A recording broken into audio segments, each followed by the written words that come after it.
ওরে এই কথা যখন রাবণ রাজা শুনিলেন, ওরে শূর্পণখার কাছে গিয়ে ওরে শূর্পণখাকে তখন ডাকিতে লাগলেন। ওরে রাবণের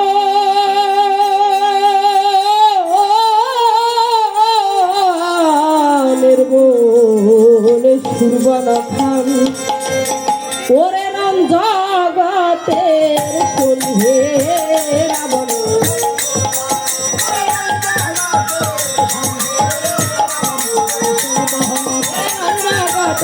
শুনবে আরে শুনিপা শুনপাহা বহিলে রাবণে ডাকিতে লাগিল, হে রাবণের বোন শূর্পণ, ওরে নীলু আর বাতাসে শুনপাহা করলেতে শুনিল, হে রাবণের বোন শূর্পণ, ওরে নীলু আর বাতাসে শুনপাহা করলেতে শুনিল, হে রাবণ। আজকে আমাকে দাদা কেন ডাকছে? ও বুঝেছি বুঝেছি, আমার দাদা ওই যে সীতাকে যে হরণ করে নিয়ে এসেছে, আমার দাদা মনে হয় তাকে বিবাহ করবে, সেই জন্য আমাকে আমার দাদা ডাকছে। ওরে আমার দাদা রাবণের সুখ ছিল বিবাহ, হে রাবণের বোন শূর্পণ, ওরে কালকে দাদার বিয়ে হবে আজকেও দিবাস, হে রাবণের বোন শূর্পণ, ওরে কালকে দাদার বিয়ে হবে আজকেও দিবাস। হে রাবণের বোন শূর্পণ। আহ শূর্পণখা কি করলো জানেন? দাদার বিয়ে যাবো আমি দাও দাদার বিয়ে যাব, এইভাবে যদি যাই কত দেশ থেকে কত লোকজন আসবে, আমি কি করব জানো? আমি একটু সাজগোজ করে আমি সেইখানে যাব, আর তারপরে শূর্পণখা কাজ করিল, রাবণের বোন শূর্পণ, নির্মল গঙ্গার জলে দর্শন দিল, রাবণের বোন শূর্পণ,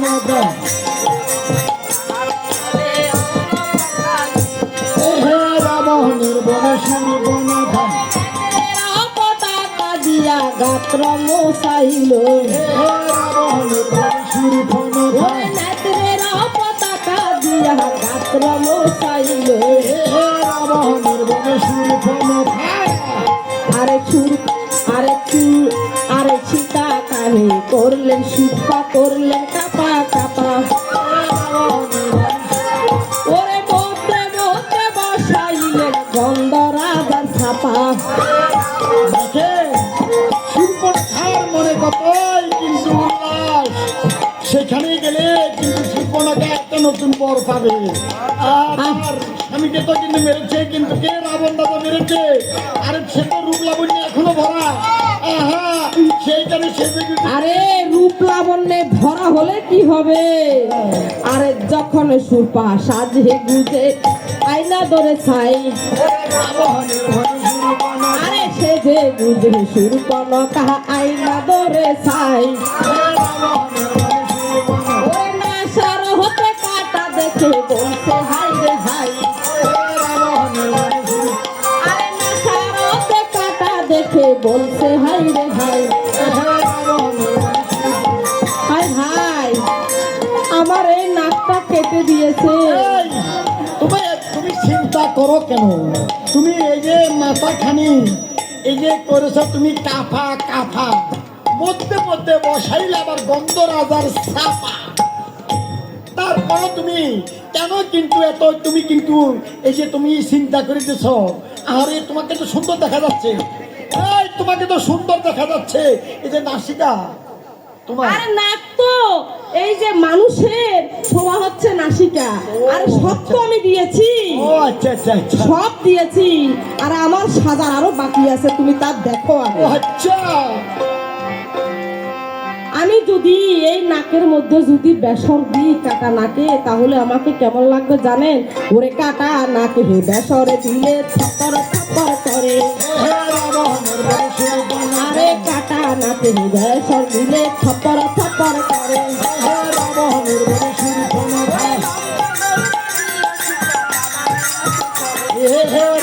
রাবণের বড় সুরপনখা ঘন্টা দিয়ে সুরপহা দাদার কাছে চলে রাবণের বড় সুরপনখা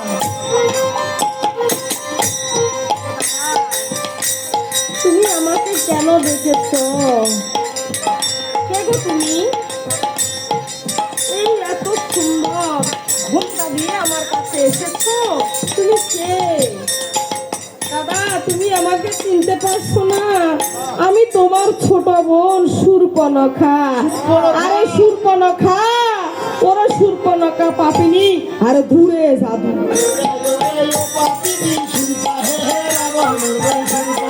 দূরে যা দূরে যায় ওরে ও পাপিনি শিল্পা। ওরে তোর লাগি সারকা হলো আমার সোনা লঙ্কা। ওরে তোর লাগি সারকা হলো আমার সোনা লঙ্কা। এক লক্ষ পুত্র ছিল সোয়া লক্ষ নাতি।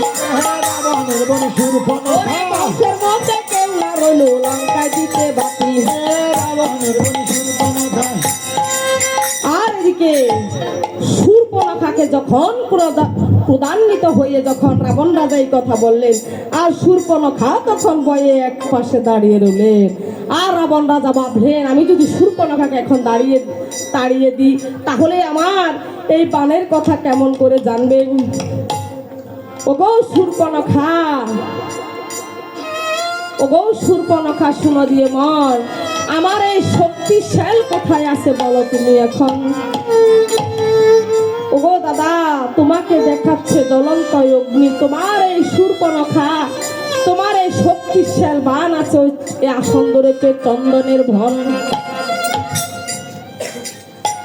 এই কথা যখন রাবণ রাজা শুনিলেন, আর চন্দনের বনে গিয়ে রাবণ রাজা তখন এই শক্তিশালের কাছে কহিতে লাগলেন, ওরে শক্তির শাল, আমি তোমার এতদিন সেবা স্তুতি করেছি, আমি তোমার এতদিন সেবা স্তুতি করেছি, আজ তুমি আমার এতদিন পর্যন্ত আমার নিমক খেয়েছ, আজকে তুমি আমাকে কিছু দিতে হবে। আমি বিপদে পড়ে এই যে তোমার কাছে এসেছি। এই শক্তিশাল বান রাবণের শ্বশুর ময়দানব, তার জামাতা এই রাবণকে দিয়েছিলেন। এই যে শক্তিশালের কাছে গিয়ে যখন রাবণ রাজা অনুনয় বিনয় করে করিতে লাগলেন, আর শক্তিশাল তখন ভাবলেন, আমি এখন কি করিব? ওরে শক্তিশাল বলে আমি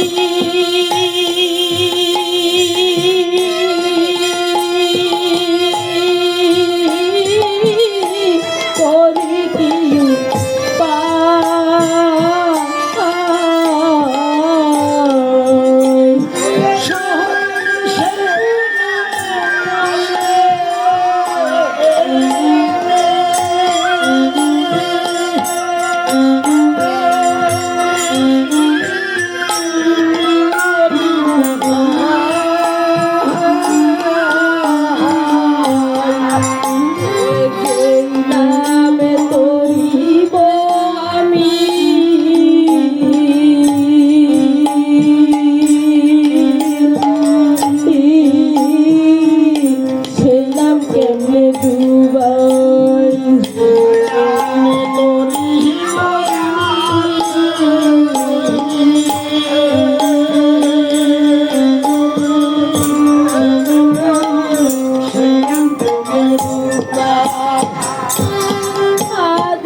তখন আবার যুদ্ধের ময়দানে উপনীত হলেন।